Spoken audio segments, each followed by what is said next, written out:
just get started. I think you probably pull that door pretty big. Yeah, it's not too bad there, but maybe. Senator's getting an office. Okay. Everybody's over here now as far as.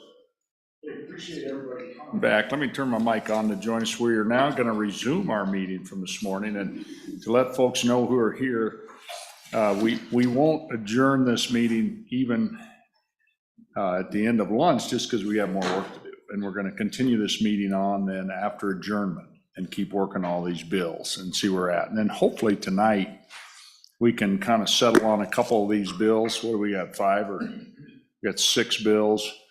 Hopefully we can settle on the ones we want to send to the floor and get them on committee of the whole. 2 more bills out there, 3 more, I guess, that we'll notice for tomorrow morning. And I'm still working that particulars, but it might be early, like 7-ish. But I'm still working tomorrow at lunch because we have conflicts. Okay, and the last thing I'd say is we have 2 members on this committee that have a 1 o'clock or 1:15 meeting, so they might have to step out for a bit as well. Okay, so where we finished up was giving homework on House Bill 45, or those amendments are nearly drafted, talking to our legal staff, but we'll take that up on adjournment. So we're going to move to House Bill 127. If the prime sponsor, Representative Locke, if you could come out in front, and that'd be great, and then just take us through your bill and educate us on it. So thank you. Floor is yours. Thank you, Mr. Chairman and committee. I appreciate this opportunity to present House Bill 127. I'm going to kind of go through a quick summary. House Bill 127 followed a similar process to a previous bill where I basically kind of attempted to, we did a cap using the exemption approach. But my approach was more of to try to get relief and initial reform into the process as much as I could. So I'm going to do a quick summary before I walk through the bill, if that's okay, Mr. Chairman. First, the bill applies the process to all other category of real property. So that includes commercial and residential, but it did not include ag and personal property. And we can discuss where and why that makes sense. But in this particular bill, that means land is included. The cost of the land is included in there. The second part of the process was it provides reform by providing a cap. So, and I use that carefully, but I added there's some additional approach to this. The cap actually would be calculated based on a couple of different factors. One being, I was looking for a good solid index, and so I used the median household income percent increase, or 3%, whichever is less. And I thought that would be a good capping function. I use the median household income because as I did analysis against some of these indexes, that was actually a pretty good index. And I want to throw out the fact that when I looked at it, now I didn't have the 23 numbers when I first looked at it, but between 2018, we've been very flat for probably about 10 years. In fact, overall, state-wise, we've been about -2% between 2018 and 2022. So I thought it was important that we consider an index that that makes sense for our folks in terms of their income. And then finally, and the third kind of major component of this is I was looking to do a clawback to that 2019. The ultimate goal here, and this is where I really view we're trying to put relief in place, because we're trying to get people, and I know you heard it from many of the people speaking, people, if you go in and you cap where they're at today, I mean, I would take people in my county and many of your counties, some, not all counties, but in some counties, I've had people in my district that are anywhere from 100 to, or excuse me, from 70 in the last 2 or 3 years to some of them well over 100%. So some of those people, not everybody's hurting, but many of them are hurting. So the thought was to get back to something that is reasonable for those folks. So that's overall the item. And so I thought that would give at least some initial relief. And now let me just kind of walk through the bill, if that makes sense. Great. I'm going to, I don't think there's anything on page 1 to discuss, but if you'd go to page 2, and we're looking at the exemptions and starting about line 6, basically it says a portion of the value of the property in all other property category of property. This is where it describes it's all other real property is what it basically describes here. And I exempted agriculture and personal property for a number of reasons. There are some additional complexities, and frankly, I did not feel I had the knowledge to appropriately address the ag. So I leave that an open issue that, but I wanted to leave that out there. And then when you move, and so then the exemption shall not apply to personal property. The following shall apply to and then let's go down to line 13, paragraph A. And here it goes down and we talk about, this is where we talk about, we tried to address, let me just kind of start it. The amount of the exemption under this paragraph, starting in line 14, sorry, I'm kind of cutting away, shall be any assessed value of the property that is in excess of the prior year taxable value of the property, plus the rate of change in the median household income for the county. Now, and that's one thing I did want to mention. I had mentioned the overall median household income, but there, obviously this is calculated by the departments for the state. For the change in the median household income, and as I just kind of skimmed through this, or 3%, whichever is less, for the tax year beginning January 1, 24 only. Now, when you get to the bottom of the page here, starting kind of on page 21, and the intent of this part of it, the wording is a bit tricky. Well, let me go back just real quickly. You notice on line 16, I used taxable value. That was the conversation that we had previously, Mr. Chairman and committee. Same issue. Probably the best way to adjust that is probably the way the department recommended is probably a good approach to correcting that, I would say. But then just skipping down to the bottom, I believe roughly in line 21, when we talk about this is the clawback to 2019, the wording here where it talks about the prior year taxable value used to determine the exemption under this paragraph shall be determined to be assessed value of the property at 2019 plus the rate of change of the median value, median household income value, or 3%, whichever is less, from 2020 through 2023. So let me explain this a little bit. The intent was for people who owned their property, and I think that may be a good amendment here. The intent was for people who owned their property back in 2019 or before is to have the 2019 become their base. So I think that might have been an open note here where we may want to amend this to say, for those who owned their property, it would then start at that year. And we probably need to add some additional text in here for the interim years, right? So if you bought your property in, say, 2021, the intent would be that would become your base year, and then you would move forward. So that was the intent. So there might be some wording that would enhance this a little bit. And then other than that, the only under this, if you go down to lines 6 through 9, the exemption under this paragraph is not applicable, and a property shall be valued at full value if the taxpayer acquired the property during the prior calendar year. And then 11 and 12C, we talk about the department adopting the rules, and the only other change I think was similar two before. So one of the things I want to say about B, so what this does is similar to some of these bills have been worded before.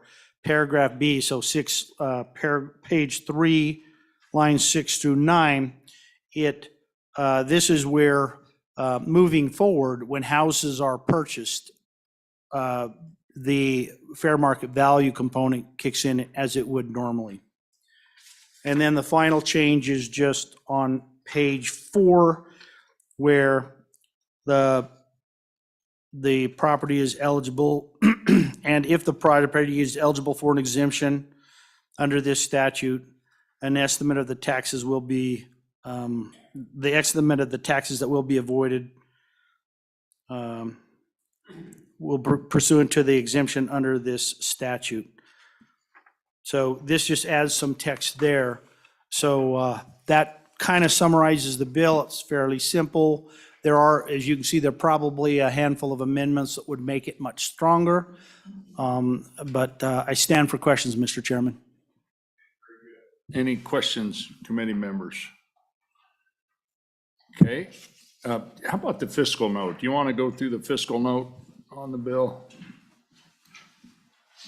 Tell us what it does.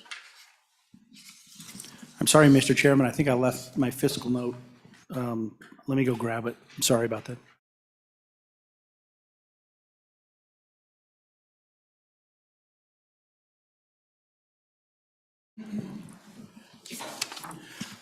Thank you, Mr. Chairman. So going through the fiscal note, just kind of at a high level, you can see that there's definitely a fiscal impact of moving in this direction.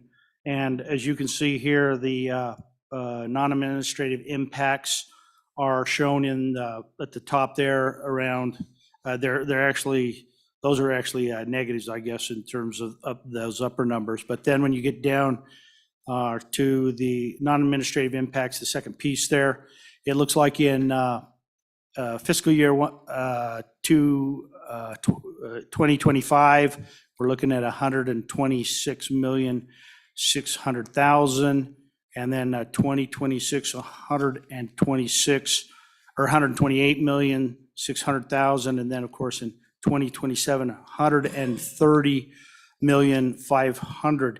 And I want to speak to this a little bit. So what this certainly will do, this will require some additional, it will decrease initially the thought here, and when you really look at the calculated curves of this, it obviously takes, if for lack of a better term, it takes us from where we are, and it'll drop the income for a time, and then it basically adjusts the line. So we do have a decrease in our income initially from where we are today. It's not an overall decrease. Going back to 2019, we'll see that decrease, and then we'll see a line that begins the increase at that graduated increase is what you'll see. So that's what those numbers reflect. It definitely decreases some revenue there, and there may be some, I'm sure there'll be conversations from the counties and things on thoughts on that, but hopefully that explains a little bit. So what's the total, how do you, I mean, I see this total impact as just right, a little over $250 million each year in lost revenue. That's correct, sir. So 84 million to local governments, 49 million local school districts, and then increased expenditure that will have to come from the state for 126 million in that first year, and so on as local contributions drop. Okay. So the total cost of this bill, financial cost, if we are interested in backfilling or doing whatever, is, I don't know, what is that? Is the first 25, add all those together, is that 260, 260? Yeah, 130, it's all just around 260 and just gradually moving up. Okay. So the positive, negative numbers don't cancel each other out. That's an increased expenditure from the school foundation. It's a decreased revenue to local governments in the first part. Okay, just so everybody's aware of that. It's a little over $250 million if you want to backfill. Okay, question. Thank you, Mr. Chairman. Thank you, Representative. Can you go a little bit further into this residential, or I guess this all other category? You know, I very quickly during your presentation pulled up a property in my neck of the woods that, if you go back to 2019, was about $250,000 in commercial property, about $250,000. If you go to prior tax years, just under $500,000 in property taxes, as a commercial hotel. So under this bill, they would be qualifying for everything as well. Go ahead. Thank you, Mr. Chairman, and thank you, Representative Byron. Yes, they would qualify for this as well. And let me give you just a little bit of where my thinking was on this. And I look at commercial property in this way, and this is not 100% accurate, but I look at commercial property for the most part. Most of your commercial property, yes, people who own commercial property are paying taxes, but in most cases, conceptually, the taxpayers are, through whether it's a retail store or it's a business of some kind, realistically, those taxes are being passed to those end users, to those people, the people who live in your community, in our community. You know, Albertsons, we don't raise property tax on an Albertsons, and we don't pay extra for that food. So that was the logic behind me taking the all other real property approach, was the fact that really commercial properties are, for lack of a better term, a pass-through to the people in our communities. That's why I was taking that approach. Thank you. Go ahead and follow up. Thank you, Chairman. I guess as a follow-up, you know, I view this specific property that I actually believe is foreign owned currently and trades hand pretty often. You know, with rates at this hotel, you know, $2,000 to $4,000 a night. I don't think any locals stay there. You know, so I think it's passed on to our visitors, which I appreciate. But you know, it seems to me, and maybe it is a way just to try to continue to work through this constitutional issue and all other category, maybe why that intent's there, so we can move forward with this. But you know, I look at that specific hotel, and then I ran the two other hotels next to it, and it's, you know, it's over $1 million a year. Just, and we don't have any minerals in my neck of the woods. This is just hotels, you know. So I guess I just have a concern there that I hope if we do get moving this bill forward, we'll be able to work through and try to address. Okay, any other questions? Rips and Bear. Thank you, Mr. Chairman. Representative Locke, in this discussion about the fiscal note, I just want to kind of bring it down to a little bit lower level so we can all understand it. This bill addresses tax increases, correct? So any revenue going to the entities listed here would naturally be increasing during the time frame of the future of 25, 26, and 27. So the impact that we're talking about here is reducing the increase by these numbers. Is that the way you understand it? Thank you, Mr. Chairman, and thank you, Representative Barron. Yes, that's correct. So the way these were calculated, as I understand that, was, for lack of a better term, we look at the kind of the current expected curve, and this would adjust down. So it's less of money lost, and it's more of an adjustment in the curve, but the curve is still growing. And so, but that, taking it back to 2019, that clawback, if you will, definitely, so, sorry, it takes this curve here, and there's that blip that takes it back. So it's that decrease based on the fact that we've moved the curve down a little bit. And again, I think that's still a good approach to take, because there's almost no way to, there's no way to really give relief in the absence of leaving some money in people's pockets. And I say not giving it back, but leaving some money in people's pockets. So really, that's what that is. That's an attempt to get some relief, put some of those dollars, leave some of those dollars in people's pockets, but it does adjust that curve. It's still an increasing curve, but it adjusts it down a little bit to allow some relief to the people, and then it goes back on an increasing glide path. Okay, But just to be clear, I mean, it's a decrease in revenue of 260 million the first year. Just to be clear, I mean, it's not a decrease and an increase, it's a cut of 260 million of what is currently in 25, what would be profiled for 25. And just so we're clear on that, it's, yeah, that's what it is. So, okay, any other questions? Okay.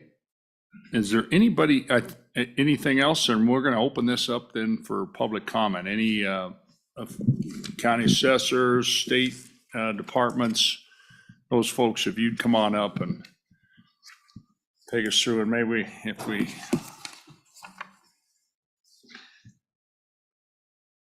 go ahead. And how many? We got 3 chairs there, I guess. Can't see them from here, but. Thanks. Good morning. Good afternoon. Yeah, good afternoon.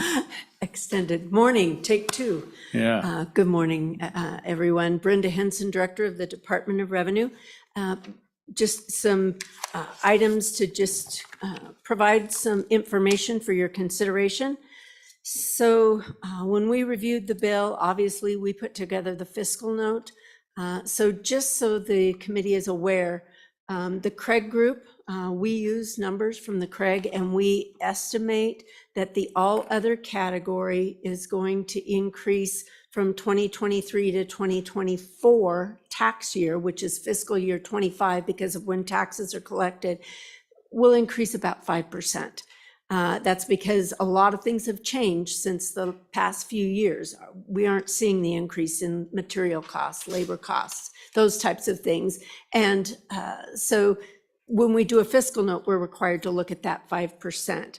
So coming back then to the bill, the first item that I wanted to address was on page 2, and it's the line 16 and 17 that speak to median household income for the county. When this bill was drafted, we probably didn't have those median household income numbers that I presented on Tuesday. We had just received those from economic analysis. So if you happen to have those documents with you, we've got all 23 counties, and you'll see that statewide, the median household income went up 6.9%. But this bill requires that we look at each county. So we only had 4 counties in Wyoming where the median household income was less than 3%. And those would be Campbell, Carbon, Washakie, Fremont. The rest of the counties all were in excess of 3%, up to that highest amount of the 21.5% increase in household income in Lincoln County. But so in the fiscal note, when we put that together, we just use 3% because we anticipate that most of the time, most of the counties are going to, the household income numbers are going to exceed that 3%. So we utilize 3% in that analysis. The other piece of this bill, then going down to line 22 on page 2, that it does require that we go back to 2019. So what we've done is to go to our CAMA system and identify, we queried out of the system how many structures were built. Because if it was built in 2019, they first go on the assessment rolls in 2020. So with a year built of 2019, we have added 10,593 residences in Wyoming, 18,058 outbuildings, 2,586 commercial structures. Those are all for a total of 31,237 structures that were assessed in 2023, but they were not assessed at all in 2019. Now, obviously, the 2019 numbers also include structures that maybe have been demolished. They may not even be there anymore. And so from an administrative perspective, it's trying to identify how are we going to handle that in this process. The other piece of that is while we store the total assessed value, in the computer system, mass appraisal system, we don't necessarily have the breakout. And when I mean the breakout, so when you get an assessment schedule, you're going to get total land, you're going to get total improvements. You don't get a line on your assessment schedule that says this outbuilding was this value, this residence was this value, this outbuilding was this. You don't get those details. You do have to go to the county assessor to get that type of information. So these are all things from a property owner perspective may be somewhat confusing when we roll back to a 2019 value, particularly if they didn't own the property back in 2019. So it's another challenge trying to be transparent with the property owners. The other piece of that is in 2023, we had 314,318 real property accounts in the CAMA system compared to the 308,279. I know that we had accounts in 2019 that don't exist today because they've been replatted, new subdivisions, new construction. And it should be noted in this bill, in comparison to House Bill 45, there are no provisions in this bill for additions or new construction. It simply, and correct me if I'm wrong, it simply goes back to that 2019 value, regardless of whether you built a new house in the years after that. Perhaps that could be addressed, or perhaps that's the intent. Representative Bear has a question. Okay. Thank you, Mr. Chairman. Director, thank you for coming back here and bringing up some points on this bill. I just have a quick question to get my mind wrapped around what would be necessary to implement something like this. So my question is, in the CAMA system, the database amongst the abstracts, are they stored by year? So if you went back to on a piece of property where you had a single-family residence, and you were querying backwards to 2019, and you came to 2020, and then the data was null because there wasn't an assessed value there. Isn't that how it would show up, as no value in that year? So the CAMA system database would actually be tracking all these changes that you're discussing. Is that accurate? Mr. Go Chairman, Representative Bear, so we do have a year built on every structure in the system. Perhaps isn't at the abstract code level, because the abstract code level is where we capture the value. But we do have a year built on the structure, but there's no provision in this bill. Let's say I'm Joe Smith and I owned a 5-acre parcel of land and I built a new house in 2020. The way I read this bill, I would roll back to that 2019 value, which it was just raw land. Okay, Representative Locke has a question. Thank you, I Mr. thought, oh, you have more? Okay, go ahead, Representative. Thank you, Mr. Chairman. And I wanted to bring up, that was a weakness that I identified. I would agree with the director that that's an issue that needs to be addressed in the wording of the bill, that maybe we need to add an amendment that would We fix can that. do a little because- homework this afternoon on that. Yes, Maybe for- thank okay. you. Yeah, follow up, go ahead. Thank you, Mr. Chairman. Director, so the way I'm seeing it is each assessment year, you're keeping track of that abstract, its assessed value for that particular year. Would that be a correct statement? So if I have an abstract assessment for 2020, and then it's going to be 0 on the structure because it didn't exist in 2019, and then the land is a different abstract, so it would continue on theoretically unless you change the value, which would show up in that assessment. You change the value because now the land has a structure on it. Would that be a better way of describing how the database holds on to the information? Mr. Chairman, Representative Bear, the database looks at the information in multiple different ways. We look at a year build as simply a characteristic of that structure, whether it's an outbuilding, site improvements, residential structure, commercial structure. lean-to, all of the different types of properties that assessors are required to value. So it's just a piece of information. Go ahead, yeah. Okay, I'll keep this really short and small. If I asked you to go and see what my assessment was on the structure of my home in 2020, could you pull that up on camera? I could, ahead. Mr. Chairman. Okay. Very good. Any other questions, members? Okay, anything else? Go ahead. Assessor?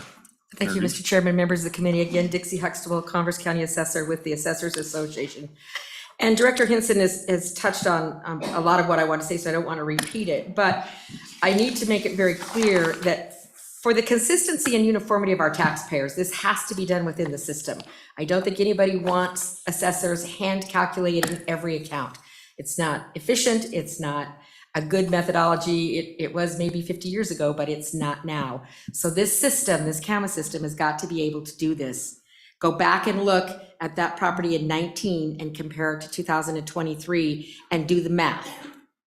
Okay, so every county is going to be different as I read this because you've got the median income. Somehow that's going to have to be factored in there. There are some counties, as I looked back and went and got those information from 2019, some counties had a reduction of median income. So I'm presuming based on this bill, because it says whichever's less, you're going to take that value, you're going to do a negative, and then turn around and add a positive. That's how I interpreted the bill. But the system's got to be able to do that to provide the uniformity and consistency that we want for everybody. And right now, I just don't understand. I don't believe the system can do it in the version that we have. Certainly, the director can talk to that. And one of the things we're talking about here is, so let's use an example of I bought a house for $50,000 in 2019. I gutted it somewhere along the line. And now I have a $300,000 brand new home, which is pretty minimal for some counties, but in some counties, that's a pretty nice home. So are we taking that $50,000 value that was there in 2019 and doing the math to 23, irregardless of the fact that they built a new home in there? Because it's got the same abstract code. It's just comparing those two values. I need direction from this body as to what the intent of that is, because that does happen on a regular basis. Same scenario with commercials. A commercial was in one use in 2019. It's a different use in 2023, which can affect the value. We have multiple abstract codes for those commercials. And so the system's got to be able to recognize that in 19, it was, for example, a garage, and now it is a beauty shop. And are those comparable or does it matter? I need direction from this legislature on what you're looking at. And then land, we talk about land and we've used that word associated land. I need you to think outside a little bit of what is associated land. If I have a 2,000 acre parcel that they've got a cabin in the mountains that they're living in, is all of that land associated land? I just need direction. If that's the intent, I need to know that compared to a lot in town that's significantly different value. I will administer it whichever way you tell me to, as long as the system can do it. I do not want to hand calculate these accounts. We just can't do that for accuracy and consistency. We had done a straw poll on our assessors and we had about 10,000 new homes, so we weren't too far off doing it ourselves. And those 10,000 new homes, how do we handle them? When do we pick them up at full value? Do we start with the first year they're put on? Just a myriad of questions that need to be addressed in this in order for us to be administered. And I understand it's to be effective for 2024. I see no way that the assessors can answer these questions and administer this in 2024. I'm not even sure we could do it in 2025 because I'm not sure the system is capable of doing it. But I would defer that to Ms. Hinson. And I would stand for any questions. Questions for Assessor Huxtable? Any questions? Go ahead, Representative Bear. Thank you, Mr. Chairman, and thank you again for being here, Ms. Huxtable. You've a couple times brought up this issue of associated land, and I think you're right. I think there's issues with that term probably not really being defined as well as it can be, but correct me if I'm wrong, when we have a large property that is under ag, and anything, you know, once you get real big, it's probably going to be ag, and the residential portion of that has been determined for taxation purposes. So do you have a residential that's separated from ag? Is that an accurate statement? Mr. Chairman, Representative Bear, that is correct on agricultural properties, but we have a numerous amount of properties in the state that are not ag, that are larger than 35 to 40 acres, which is just a number I pulled because that's in the ag statutes already. So there, we have parcels as large as 5,000 acres that are all residential because they're not using them for agricultural purposes. I personally, in my county, have some that are in the 2,000 acre mark. And so right now, they're all being valued as residential land because there is an improvement on it. So if the intent is all of that gets treated in these scenarios as we talk throughout these bills, that's fine. I just need to know that. Or do we want to limit the 1 acre? The 1 acre is a little bit of a challenge for us to calculate, as I testified earlier. It can be done. I'm confident that we can do it. Probably not for 2024. Give us a year and we'll figure out how to get the system to do what you want us to do with it, so we can get it coded correctly and do that math behind the scenes so we're not hand calculating. I just don't think we can do it for 2024, and I think it's important that we define that associated land, or you give us direction of what you intend that to be. Okay, follow up. Thank you, Mr. Chairman. And that's an interesting situation, that 5,000 acres of residential. So just help me out here a little bit. So somebody has that much acreage under residential. We do ag land calculations very differently because of the volume of land and the type of taxation that's on it. Is that land at 5,000 acres of residential, is that tax considerably higher than ag? And I'd be amazed at a property owner letting that go for very long. Freshman I think Representative they'd Bear. have some chickens or one horse. It's not in my county, so I can't speak specifically to it. This is off of a query that we did, that there's another county that has that. It very well may end up in ag, but the taxpayer has to request that. The agricultural status is not an automatic thing. So either this taxpayer has not requested it or is not using it for ag. But is it taxed higher? I think it's. a Yes, it question. is. Yeah, Typically, it is. yeah. Okay, very good. Any further? Mr. Chairman, Yeah, if I go may ahead. follow up, Representative Bear. So the way our agricultural land statutes read is the use. Mhm. So either have to be using it to graze livestock, using it as dry crop farmland, or irrigated farmland. If it's not, that's how we determine what's agricultural land. Anything that's not in one of those three uses defaults to either commercial or residential land. So I have producers that say, you know, that pasture that I inherited over there, it's too hard for me to get water to it. I don't want to keep the fence up. I don't use that as agricultural. It's just idle land in his mind. But from the assessor's perspective, we don't have a category in our property tax statutes for idle land. We have residential, commercial, agricultural. And so the assessor puts it in residential typically, unless there's actually an income producing use. So residential land ends up being somewhat of a default because we don't have just an idle land category in Wyoming. Thank you. Okay, very good. Anything else? Okay, I think, anybody else, elected officials, anybody about ready to move to public comment on this?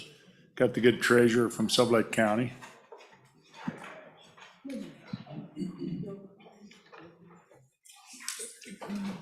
Good afternoon. Good afternoon, Chairman. Emily Parvasini, Sublette County Treasurer, Wyoming County Treasurers Association. I think the only thing that we as treasurers would like to add is that that exemption is also on our tax bills, so that there's no question as to whether or not the exemption was granted. Similar to what we talked earlier. Bill. Correct, That Mr. really is Chairman. probably for all these, so that'll be, so that's another little deal for homework. Okay? Very good. We're gonna, any questions for the treasurer? Okay, appreciate that. Well, Thank you. Okay, thank you. So here's what, we're sitting here at 113. I'd actually like to kind of get 133 going too, but I'd like to take public comment on 127 on this bill. I'd like to, if we can keep it, pretty snappy. I mean, this morning we had a lot of good comment And I think it even carries over to this bill, you know what I mean? So if you gave a nice, long testimony this morning, you probably don't have to give us a repeat of it today. And that's with all due respect, but if you have something new or something that you haven't heard anybody say, boy, please bring it to our attention. So go ahead, thank you. Thank you, Mr. Chairman. Brett Moline, Wyoming Farm Bureau Federation. Things I want to point out is what I view as positives of this bill is that it does go back in a previous time before property tax rates did escalate. So I think that's, and I realize we'll do the 3% raise from there, but I do appreciate it goes back to the previous time when property values were typically lower. A question about using the wage rates as a methodology to increase. Being a little bit trained in economics, ag econ, I don't know the value of that. I think what you're wanting to measure, in my opinion, and the sponsor and others might be differ with me, but you're measuring not the wages, but what's property doing. And so my thought would be that instead of having the wage rate, the median wage rate, just look at property value increases, because we are limiting it to 3%. If that makes sense, Mr. Chairman. Another disappointment is that agriculture is not included in there. Representing Farm Bureau, that's an important aspect. We have had rates that in 2 years, for an example, irrigated farm ground, when the price of hay went up a lot, in 2 years, some of my members had their tax rates go up 40%. That's hard on us as well as a residential. So if we could put agriculture in there, I realize that there's different things, but we do face rate changes that can be quite aggravating, to be trying to be polite. With that, Mr. Chairman, that's, in my opinion, the pluses and minuses of this bill, trying to be succinct. With that, Mr. Chairman, I would sit for any questions. Very good, thank you, Committee may Mr. Moline. Questions start with the vice chair and then Representative Bear.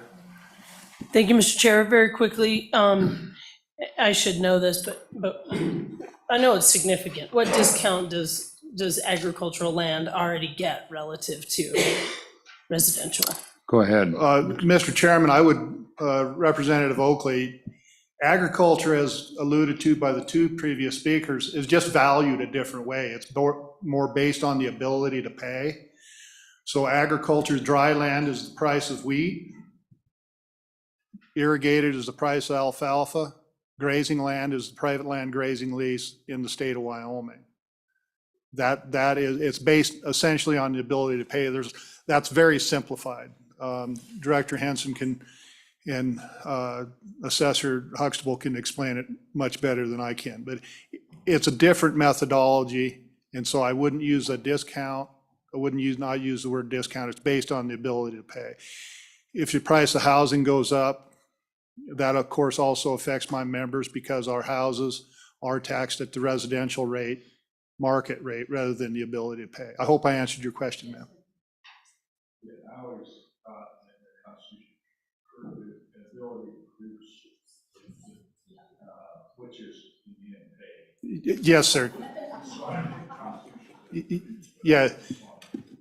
Really appreciate this. Representative Bear has a question. Yeah, thank you. Thank you, Mr. Moline, for being here as well. Ability to pay, that is exactly what we have under ag, and you're gonna like that because I think that's what this does. Because it's not doing wages, which is what you mentioned, it's actually doing household income, which would include things like Social Security if you're retired, things like veterans benefits or any other income that your household would collect. So it's very similar. So what we're really doing this bill, I believe, is kind of bringing it alongside with ag, and we're making it a little bit more in line with ag, and that it's based on the ability to pay. I do agree with you, and I've had complaints at various town halls about ag being left out, especially since you have this ability to pay, and as the good chairman said, it's based on production. Well, your production may have gone up or may not have, but your costs to produce have. So that sometimes you get caught in that little area between inflation has hit you on things like your fertilizer and everything else that you do, but you're not yet getting that cost increase on the hay that you produce or whatever that might be. So I think we should look at that, and I think this might be a good model to someday put a cap on how fast the ag property could go up. I don't think we could do it in this bill, but thank you for bringing Mr. it up. Moline, any comments on that? I would appreciate it if we could look at that in ag. I realize that's not what this bill, that's not what the majority of the bills are. But working on the residential, that is important to my members, because that's a large chunk of our tax bill. Okay, very good. Appreciate you. Any other questions, sir? I think we're good for now. We're Okay, gonna keep thank you. I'm moving. going to Thank you. abscond. My members are in town. I have to go see them Yeah, too. no, very good. Thank you. Thank you. Okay, go ahead. Next, go ahead, introduce yourself. Thank you, Mr. Chairman. Rich Bratton, just representing myself, citizen from Sheridan County. I think comments from before this morning, as you said, carry over to this.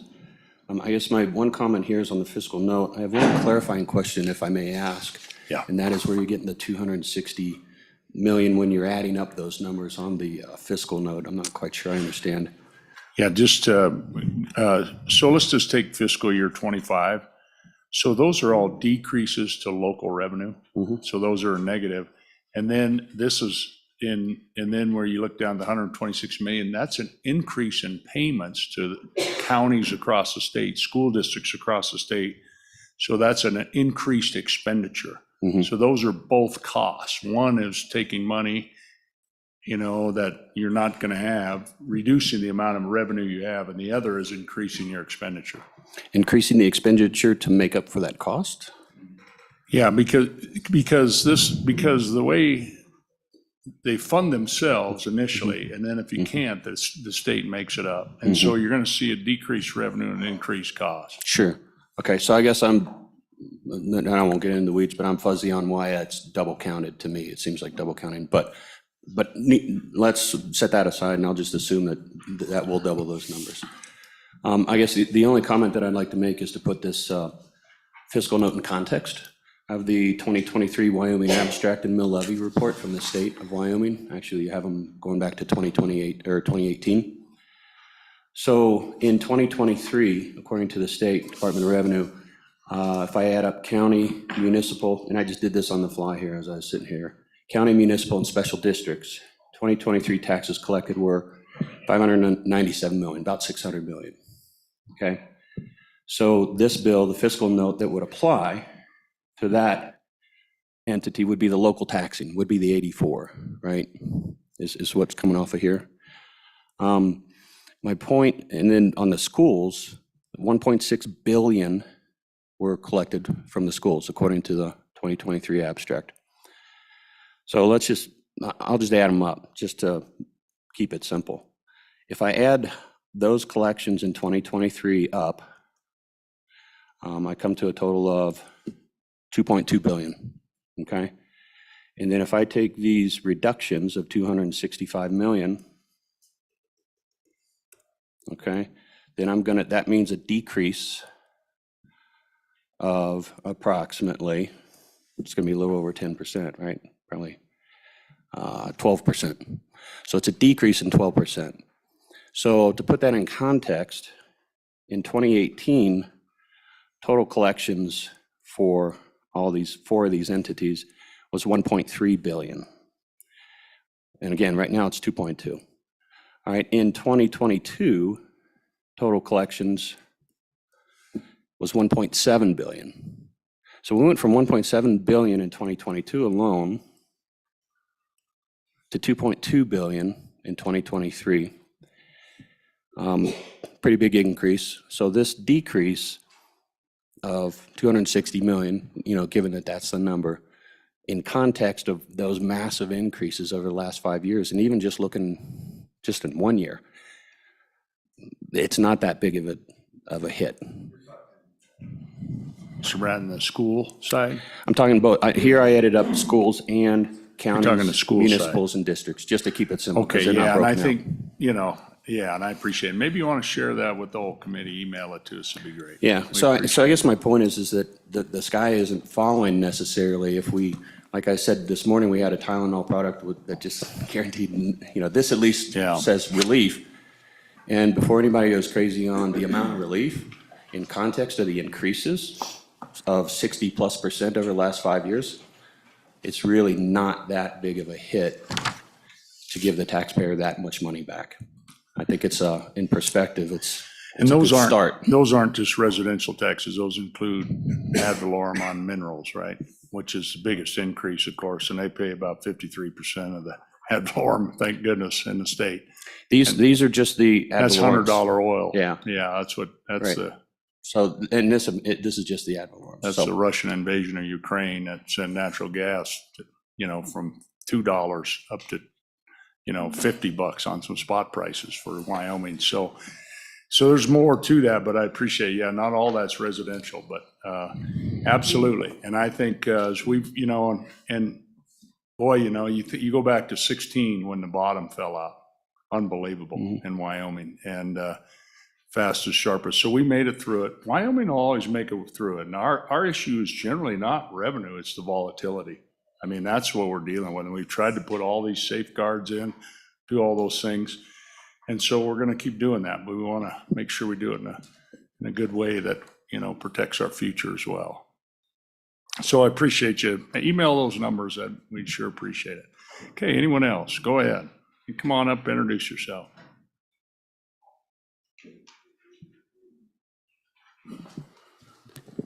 Mr. Chairman, I'm Good Gary afternoon, Brown. Mr. Brown. Go ahead and Good to see introduce you again. I yourself. wanted to change things up a little bit and not be first.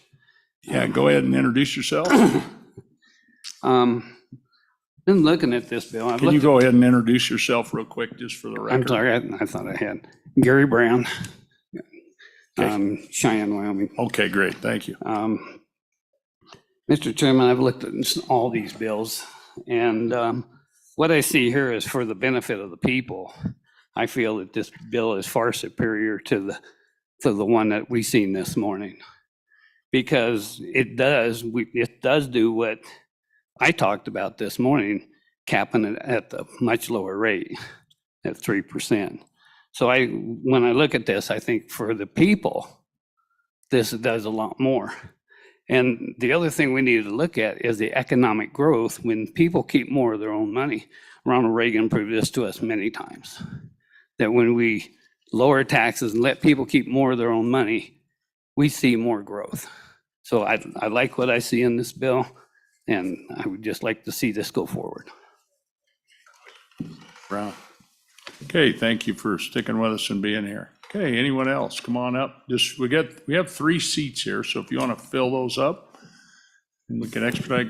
Good afternoon. Introduce yourself. All right, good afternoon, Mr. Chairman. Mark Moody, right here in Laramie County. I support this bill as well because it does give money back into our pockets. I could say as an Airbnb owner here, my taxes have gone up at least $400, and $400 is a lot. It could pay for the electric bill or pay for the cable bill. So stand for any questions. Okay, any questions for Mr. Moody? All right, thank you. Thank you. Appreciate you being here. Okay, go ahead, next. Thanks, Mr. Chairman, members of the committee. I'm Jeremiah Riemann here on behalf of the Wyoming County Commissioners Association. One of the things that I want to dispel is what I hear as a notion that revenues for local governments or for any governments in Wyoming continue to just always go up. And I think you have to look at a little bit of historical context. Our assessed valuation just went over the same ridge that it was in 2009. It's taken us that kind of time to get back out of some of these holes because revenues change, minerals change, residential property changes. We do see those swings. Mr. Chairman, there are a number of things in this particular bill that cause us concern. Adding in the commercial component certainly adds to the financial impact that this particular piece of legislation has. And frankly, if you look at our commercial rates for property taxes, I pulled those up as I was sitting back here. We rank dead last in the country for states in terms of commercial property taxes. The closest to us is Idaho, and we're a bit further back from them. So, and that was in 2022 on the data that I looked at. A few things that I want to touch on. Of course, this has the 3% cap. There's been conversation about consumer price index as one measure. I know this bill doesn't include that, but I just want to get it out there that the consumer price index is an urban index looking at consumer goods. And I think generally we would suggest that that doesn't necessarily apply in the state of Wyoming. This also, has the tie to income. A question I would have relative to this, I would read it. We had a couple of counties this last year that their medium household income was negative, Carbon and Washakie County. And the way I would read this is that we're now going to apply a negative to every single one of those assessments, regardless of the fact that your property may have changed hands, had many improvements, many other things. I think that's something we have to look at, and whether that's appropriate to have negatives in this. Mr. Chairman could ask the question of I mentioned consumer price index. My folks aren't purchasing consumer products in order to do the business that they're doing. They're purchasing road base, other issues that we've seen, construction materials and things that we've seen increase at crazy exponential rates. I pulled up some figures from the Department of Transportation that they just gave to your Transportation Committee over the summer. And just year over year, some of the things that go into our work to improve roads or maintain roads, for that matter, have gone up 25, 50, or double. And so as one example, traffic control used to be at 3 to 5% of a project just a year or two ago. That now stands at 6 to 10% of a project. Chip seal has gone from 75 cents to $1 a square yard to $1.50 to $2 a square yard. So these are costs that counties and others are having to bear. And if you look at the Associated General Contractor, CPI generally is about 2.5%. You heard that from your own LSO between 1993 and 2023. Just in the time frame from August 2020 to December 2022, they were showing construction projects were up as much as 25% at periods in that time. So the costs for local governments to provide the services that folks are demanding certainly are up. I could offer some other things, but Mr. Chairman, this is a bill that does cause us great concern. I'd stand for any questions. Okay, any questions for Mr. Raymond? Go ahead, Representative Bear. Thank you, Mr. Chairman. So there's a little bit of misconstrued information there I'd like to kind of straighten out. So are you saying that the counties have not seen an increase in revenue over the last 3 to 5 years, and a significant one at that, based on property tax increases? Go ahead, Mr. Raymond. Mr. Chairman, I'd refer to my testimony this morning. Every county is different. It depends on what your definition of significant is. Niobrara County's $43,000 significant. I think in comparison to your county, Representative Bear, that's rather insignificant. Certainly, as I mentioned in my testimony, there are some counties that have seen double or doubling of their property tax revenues from residential property. There's no doubt about that. I'm not disputing that, but every county in the state of Wyoming is different relative to these things. Okay, Follow up? sure. Thank you, Mr. Chairman. You had mentioned CPI, the Consumer Price Index. I don't believe this bill is using Consumer Price Index. It is using the household income. So there's really, this is specific to each county. So it's really the taxpayer's ability to pay is what we're talking about in this bill. Hopefully that's helpful. Is that helpful, sir? Go ahead. Mr. Chairman, I believe that my testimony would reflect that that is the case. What I was simply suggesting is that there's been reference to CPI as a possible other metric to compare against, and I just wanted to get that testimony out there. It wasn't to suggest that CPI is in this particular bill. Okay, thank you for that clarification. Okay, thank you for your testimony. Anyone else? I don't see the chairs filling up. Look, if you, go ahead, boy, fill these chairs up if you're ready, and then we can keep rolling. And we're gonna, as we wrap this up, we'll, go ahead. George Dunlap, I live in Lettown County. My family's been wilding for ever, four grandfather's homestead, 2 great-grandfather's homestead, so pretty deep roots. HC Wyoming. Do you have your mic on? Just, is it? Yeah. Okay, good. There we go, 'cause I just sorry. can't hear anything anymore, so. Well, you probably were lucky. What I'd like to, I hear that you said a $260,000 decrease. And I think that maybe it's time that the legislature get a little different attitude, a little bit different way to look at this. That's a $260 million increase for the people that live in the state of Wyoming. It's not a decrease. It's a decrease to the people that are spending money for the state, but it's an increase for the people we're supposed to represent. Now, I was on the hospital board, and I'll tell you, 28 years, and I'll tell you what I learned. People come onto the board, and the first thing they did, man, they came in, they wanted to really protect the patient. And they were all for the patient for about 6 months, and then it started sliding.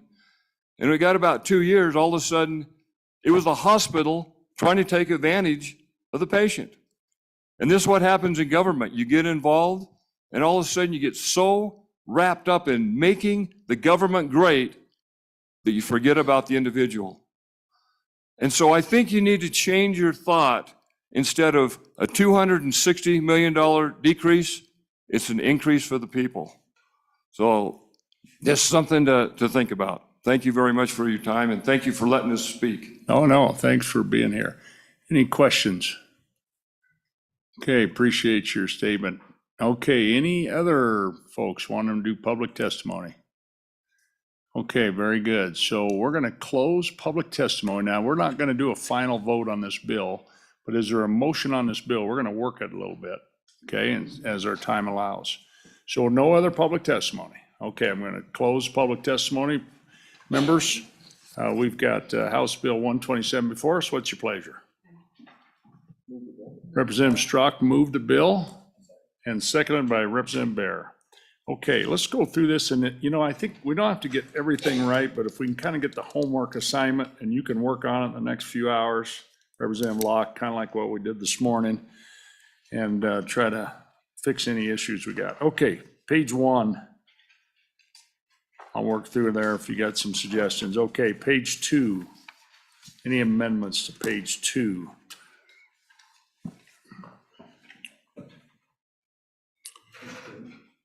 Okay, let's start with that first paragraph, that paragraph 43. Are there any amendments in that paragraph? Okay, now let's go to paragraph A, which is on line 12. Go ahead, Representative Bear. Thank you, Mr. Chairman. I suggest that we do the exact same amendment, and maybe we change the word to I guess it does say assessed value plus 5% here. Am I looking at the right bill? Well, I was using this as an example. I suggest that we insert less any exemption granted by 39-11-105, subparagraph Roman numeral 43, subparagraph A. And the place we would put that. Now, just tell us again what your, Yep. a similar amendment to this morning. Yes, exactly. Okay, Line 15 between the word property and the word plus.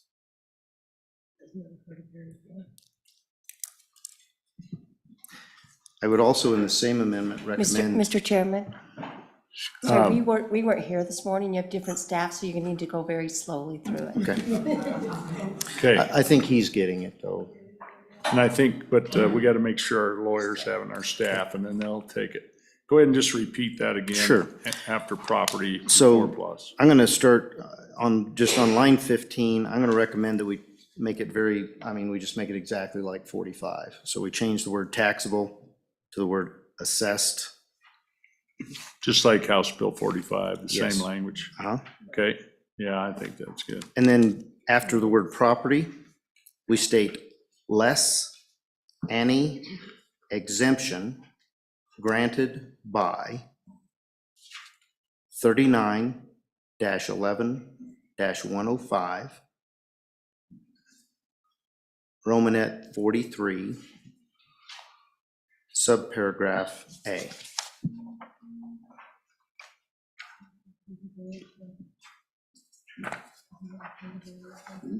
Everybody okay with that? Yeah, and we added that plus 5% this morning. Now, you can't really do that. It's got this plus the rate of Yeah, I mean, 3%, so it's still the I same. think they can wordsmith that, but yeah, I think we all kind of, We may want to change that, but yeah. Okay, very good. Is there a second on that amendment? I think we all understand it. We did it this morning. Okay, seconded by Representative Locke. Okay, any discussion? Okay, all those in favor of the amendment, say aye. aye. Aye. Opposed? Okay, that's been adopted. Are there any other amendments on Change any of this. A, paragraph A on page 2? And I don't know if this, Go ahead. Oh, yeah. I'm sorry, Go sorry, ahead. Mr. Chairman. Go ahead. And so I don't know if this is on page 2 or it's going to hit page 3, but I do think we need to put some clarifying language in here on what it doesn't do a very good job of, and it kind of starts here at the bottom of paragraph A, is that language that talks about the clawback. What it doesn't explain, so it probably goes over to paragraph 3. What it doesn't explain very well is the fact that this was designed for a person who has purchased I need to insert in here, at some point, a person who has purchased on or before 2019. And then we need some language in there that explains that the base year is the year you've purchased. And so I need some clarifying language in here. I don't know that I have it clearly. Plus the rate of change, that's all good. Firework services, 3%, less.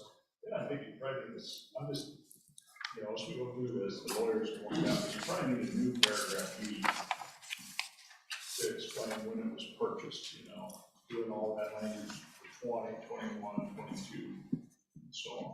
I don't want that language to be, but people do. Go ahead. Thank you, Mr. Chairman. I recommend an amendment to the amendment.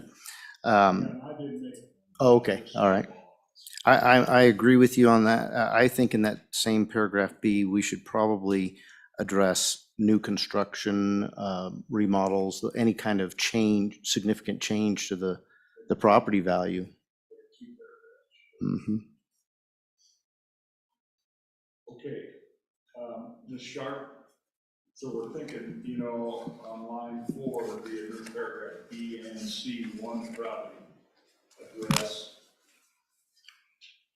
recent purchases after 2019, and then another paragraph to address, what was the word, new construction or remodel, rebuild, significant structural changes. Significant structural changes, yes, sir. Okay. Thank you. But I think we could, that's our concept. And somebody's gonna propose that, I'm just rattling out the lines today. Who's proposing that? Representative Bear? Yes, sir. I'll Okay, do is that. that clear as mud? Everybody got that? Okay, is there a second? Seconded by Representative Locke, okay. Okay, all those in any discussion on that concept amendment? Okay, all those in favor, please say aye. Aye. Opposed? Okay, those have been adopted. I'd renumber these other paragraphs, but are there any other amendments on that current paragraph B? Okay, I'm sorry, Representative Northrup. Thank you, Mr. Chairman. Let's get the mic on. There we go. All right. Page 2, line, where'd it go? 16. I don't really am looking at this, the rate of change in the median household income and just deleting that and just make it a plain 3%. So that you basically have to do some wordsmithing in there to make it just turn into the rate of the property that it'll be assessed at 3%. Okay? Yep, strike a whole bunch of language. Yeah, and that's striking all that 3% income. Okay, it's been moved and seconded, moved by Representative Northrup, seconded by Representative Zwanzer. Discussion on that. Representative Bear. Sorry, talking a lot today, Chairman. It's all right. I'm just looking, I'm getting a. I just want to say that I think this is a novel idea, and I think it's important because it's much like we look at ag, as was discussed earlier, we're basing on the taxpayer's ability to pay. And so if we're really going to take care of taxpayers, we really should look at what is their ability to pay. You think of inflation. Inflation may or may not affect their ability to pay. Usually it affects it negatively because the rest of their costs have gone up, whether their wages have or whether their other income sources have or not. And that's why we have some other bills that directly address those on a fixed income. This would address that fixed income as well because of that language. So I am opposed to the amendment. I just have a question just about that.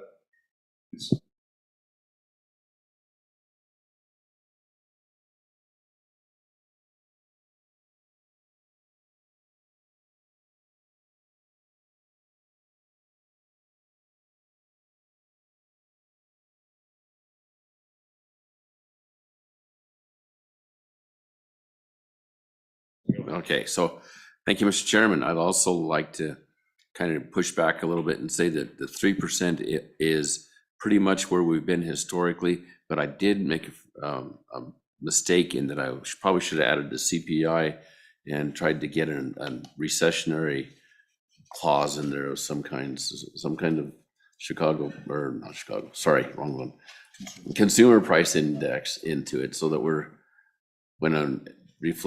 we get into a recession that we don't end up with Is the 3% though just a simple taxable value, the assessed value? My mic is. there it is. Yeah. Is that 3%, I guess, is the way I read this, is it referring to the taxable or assessed value, right? We put a 3% cap on value growth, like we did the bill this morning. Mr. You don't Chairman, need the CPI. Okay. You don't need that. Mr. Chairman, that's correct. That's Yeah. what the intent was. Yeah, so we don't need any, okay. Okay, so the motion is then to just take out that wage index, just make it a simple 3%. Okay? Oh, do you have? Yeah, go ahead. I mean, I like the amendment. You look at all the data and you continue to look at, it's not our incomes that's affecting our property taxes. It's primarily people moving here, and it's 80% of them are over the age of 55, which has to mean many of them are retiring here, which is great. But that is not necessarily tied to the income of people in each county. I mean, that's not what's driving the issue. So the 3% seems much fairer, quote unquote, than the income, because everybody's moving here is retiring and nobody young can seem to work here and they're all leaving still. I mean, we have some demographic issues via all of these property tax bills that we're not solving. We're giving relief, but someday you got to start solving the cause of what's happening. Incentive for young people to go buy a house.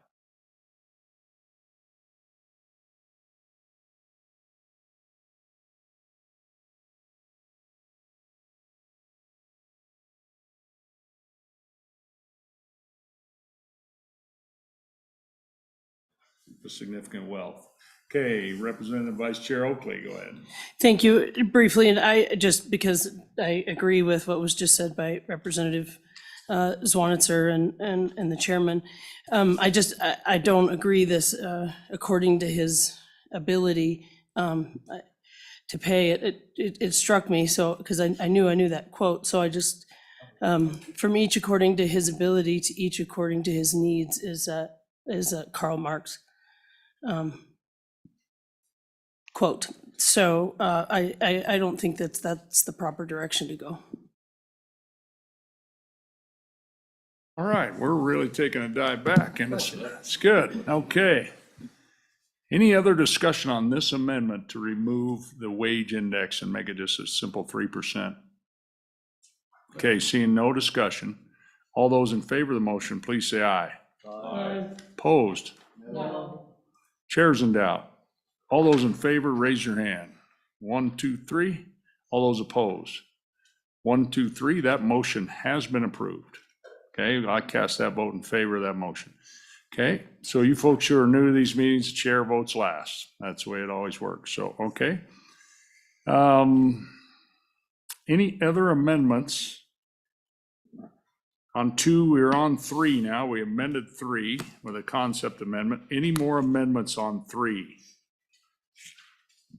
Okay, how about the idea of the tax bill as well? That was an amendment on 45. We talked about that. Would somebody, that would be like an amendment on page 4, kind of at the end. And is everybody familiar, and the folks who were there this morning, not putting it not only on the assessment schedule, but the treasurer talked about that too, on the tax bill. Okay, is there a motion on that? Anybody care to put that in there? Okay, Representative Locke? Thank you, Mr. Chairman. I would move, we should put that in there. Okay, is there a second? Same text. I'll second that. Okay. I didn't get that one, I'm sorry. Okay, so Representative Locke motioned that, and it's really, and we can meet with you after, Ms. Sharp, that this bill has the amount of this exemption that the taxpayer is receiving on the assessment schedule, but from the Treasurers Association, they'd also like to see it on the tax bill, required to be on the tax bill. It's another section of the statute, and it's just basically identical language. So that's it. So it's been moved and seconded. Okay, any further discussion? Question called. All those in favor, please say aye. Aye. Opposed? Okay, that's been adopted. Okay, we had some talk about the implementation date. Does anybody want to tackle that? That was one of my notes. It's on section 2 there on page 4. Representative Zwanitzer? So it's my understanding, and the assessors can correct me, but if this bill can get through the process and signed roughly by early March, it can still be implemented by this year, or are we past that point? I think with what I, from the testimony, and we can invite you back. Yeah, you weren't here actually. This rolling back to 2019 is going to take some programming, some time, and maybe if you want to, Representative Zwanitzer was at a different. Make a motion to 2025. Okay, he's got one more question. Go ahead. And it's just maybe a philosophical question. So some people have had, 40, 50, higher % increases in the last 2 or 3 years. By putting this into effect from 2019 at a 3%, that's a 16% tops in 5 years. There's no money being redistributed back to those people after the fact. They just see their next tax bill have a significant decrease. Would that be correct? Whoever can answer that question for me. What do you think? I'll ask the director. Go ahead. Mr. Chairman, Representative Zwanitzer, I don't know. This is going to take some significant work on our program. I have not reached out to our vendor. We've talked about it in general terms, but as I mentioned, we've got thousands of structures in the state of Wyoming that were put on the assessment roll after 2019. I really need to know exactly how legislation like this is finished up before I can ever even go to my vendor and figure out how we're going to limit. And is that 3% when I add up all of the structures and all of the land, and do I apply 3% to that? Or am I applying 3% individually because some might not hit it, some might? There's a lot of math specific to that assessment schedule that will go to that taxpayer that we really need to work out before I can even ask the vendor to do the programming. So Okay. I want to work with this Yeah. committee as much as I can, but it is impossible for Okay, us yeah, to thank administer you. this for 24. Okay, so is there a motion on that section 2, Vice Chair Oakley? Thank you, Mr. Chair. I would make a motion to amend that to 2025. Motion 2025, seconded by Representative Northrup. All those in favor, please say aye. Opposed? Okay, that motion's been adopted. Okay, any other amendments on this bill? Okay. Okay, we're gonna entertain a motion, we just lay it back until, we're just gonna, actually, we can probably ready to lay this back, because I want to be ready to take on property tax holiday when we restart this meeting. So, is there a, I'll let back, Mr. Chairman. okay, motion to lay it back? Second, okay, all those in favor say aye. Aye, okay, the bill's laid back. Now, we're gonna, so when we meet on adjournment, I really like that other room better. What do you guys think? I'm gonna see if we can get that room down there again. I'm not sure. And if we can, if not, we'll be back here underneath the Senate. Okay, but, okay, appreciate everybody coming and all your testimony today, and we'll see you in a few hours. Thank you. It's not gonna be long. I don't, today, like, no, well, no, oh, no, they're here today. Yeah, they're here today for the adjournment. Here.